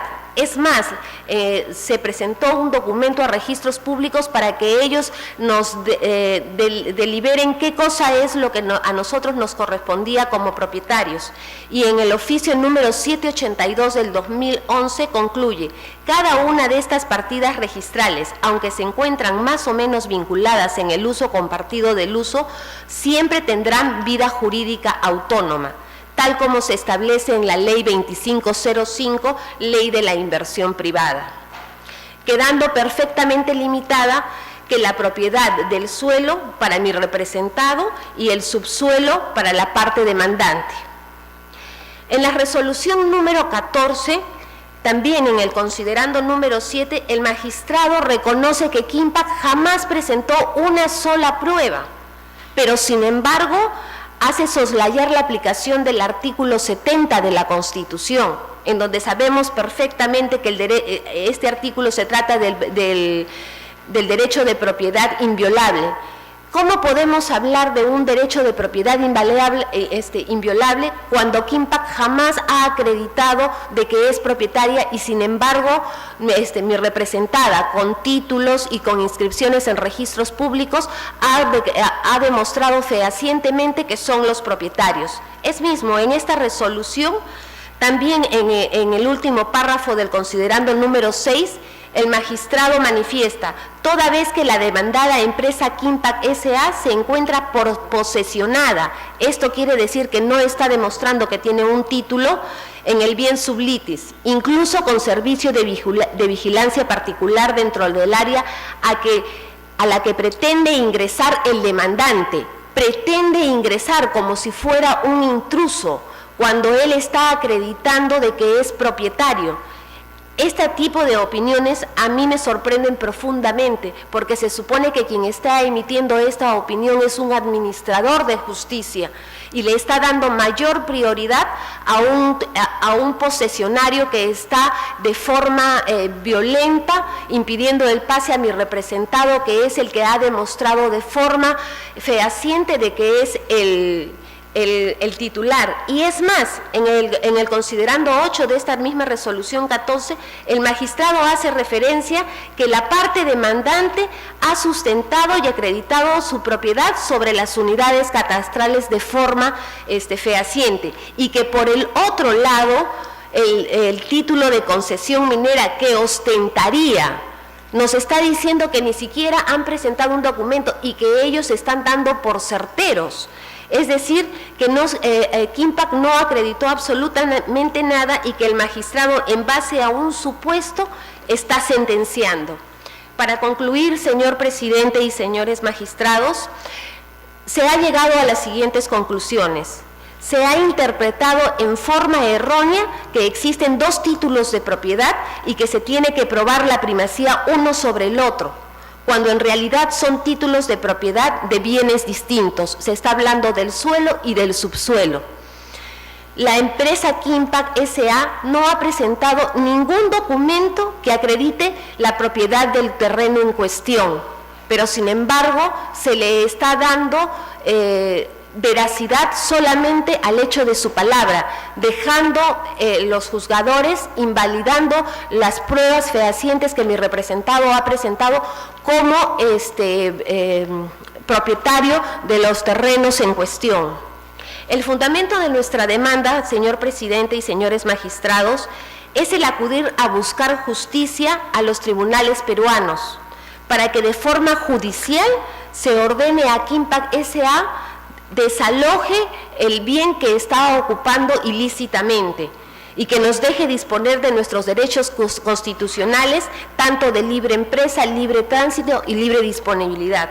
En virtud de lo expuesto, solicito a ustedes, señores magistrados y señor presidente, que actúen de acuerdo a ley. Muchas gracias. Vista la causa, al voto. Causa número 100, expediente 6088-2013, proceso de amparo, seguido por Victoria Reategui Quispe contra el rector de la Universidad Nacional de la Amazonía Peruana, UNAP. Señor presidente, solicita el uso de la palabra por la parte demandante, el abogado Martín de Jesús de Acevedo García. Señor abogado, puede hacer uso de la palabra. Señor presidente, señores miembros del Tribunal Constitucional, en efecto, este es un caso típico de abuso de autoridad de un rector de la Universidad Nacional de la Amazonía Peruana en el ejercicio de su cargo contra la directora de la Escuela de Posgrado, la doctora Victoria Reategui Quispe, a la sazón mi cuñada, esposa de mi hermano. Nosotros que estamos en la docencia sabemos que la ley universitaria, nosotros digo, ustedes prioritariamente y el que habla, sabemos que la ley universitaria no prohíbe la reelección de los directores de las escuelas de posgrado, solamente prohíbe la reelección de los decanos de las universidades nacionales, y del rector y de los decanos. Así las cosas, la señora Victoria Reategui Quispe prepara su reelección para el cargo a partir de septiembre del año 2011 y convoca como directora de la escuela para que se vea la reelección el 3 de noviembre del 2011. La sesión se frustra porque el rector no hace llegar a los otros directores de la escuela de posgrado y consecuentemente más adelante, a partir con fecha exacta del 7 de diciembre del 2011, se aprueba en asamblea un reglamento, el reglamento número 031, vía la resolución 031, un reglamento que impediría a partir de esa fecha, a partir del 7 de diciembre del 2011, la reelección de los directores de la Escuela de Posgrado de la Universidad Nacional de la Amazonía Peruana. Ahí hay varias cosas, en primer lugar, que hay que hacer notar desde el punto de vista constitucional, que atentan contra la libertad de trabajo en primer lugar y contra la libertad de elegir y ser elegido, que es el caso de la señora doctora Victoria Reategui Quispe, para el directora de la Escuela de Posgrado de la Universidad Nacional de la Amazonía Peruana.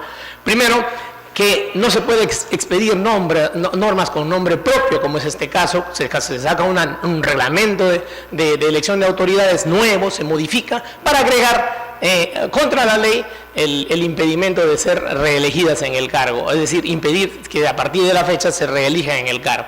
En segundo lugar, el hecho de que la ley rige a partir de hechos sucesivos y no hay retroactividad de la norma, en tal caso. Y finalmente, lo más contundente es que las normas que restringen derecho, dice el artículo 139, numeral 9, y el artículo 4 del título preliminar del Código Civil, no se pueden aplicar por analogía ni por extensión analógica, como lo hacen en dicho reglamento en forma expresa al agregar un párrafo en el mismo que a partir del 7 de diciembre del 2011 para la reelección de directores de la Escuela de Posgrado de la Universidad Nacional de la Amazonía Peruana, textualmente agregan lo siguiente: por extensión a lo establecido en la ley, se debe referir a la ley universitaria, para el cargo de rector, vicerrector y decanos, no existe la reelección para el cargo de director de la Escuela de Posgrado.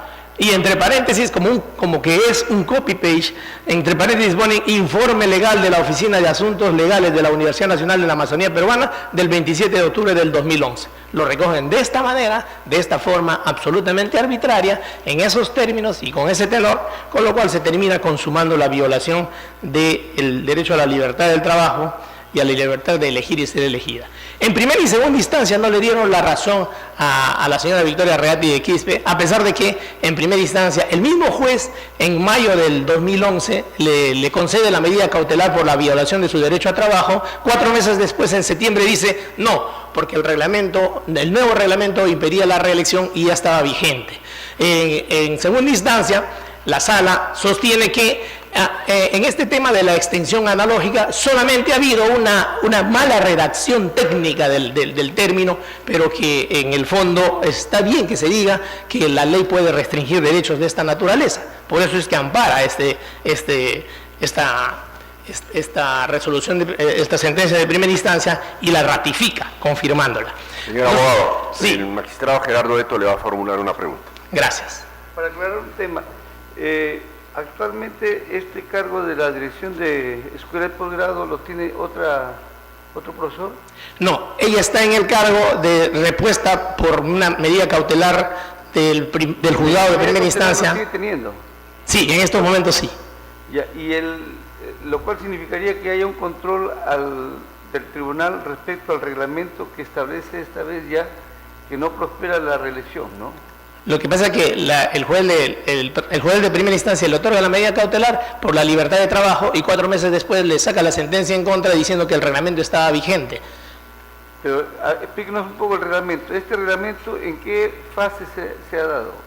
Se aprueba exactamente el 7 de diciembre del 2011, cuando la señora Victoria Reati había convocado ya a elección del nuevo director, donde ella se presentaba para la reelección el 3 de noviembre del 2011, es decir, un mes antes, que finalmente se concreta el 28 de diciembre del 2011.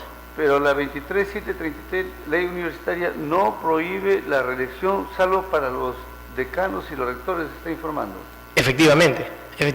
Y no obstante ello, este informe legal, que luego es recogido literalmente en el último párrafo del nuevo reglamento, precisa que por extensión, como hay impedimento de reelección para rectores y vicerrectores y decanos, se aplica también en este caso y a partir de la fecha a los directores de las escuelas de posgrado de la Universidad Nacional de la Amazonía Peruana.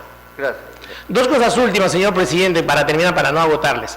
Hay sentencia del Tribunal Constitucional al respecto y estamos adjuntando de nuevo, no obstante obrar en el expediente, la sentencia recaída en el expediente 5741 del año 2006 de proceso de amparo del Tribunal Constitucional contra la misma universidad, contra el mismo cargo de entonces demandó el profesor que iba a la reelección en el cargo y que le fue amparada por el Tribunal Constitucional, el profesor Absalón Lord Gioverdi Olivares, para director de la Escuela de Posgrado de la Universidad Nacional de la Amazonía Peruana.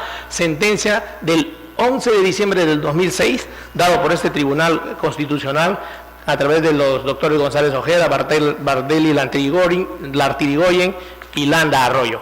Y finalmente, adicionalmente en el expediente van a encontrar, no obstante esta mañana con el alegato lo he vuelto a adjuntar, la opinión de la Asamblea Nacional de Rectores al respecto, ya que agotada la vía administrativa directamente ante la universidad, Consejo Universitario, Asamblea Universitaria, la universidad y el rector no daban su brazo a torcer, la señora Victoria Reati consultó a la Asamblea Nacional de Rectores y la Asamblea Nacional de Rectores le responde con fecha 22 de febrero del 2012 a través de un informe legal con la siguiente precisión.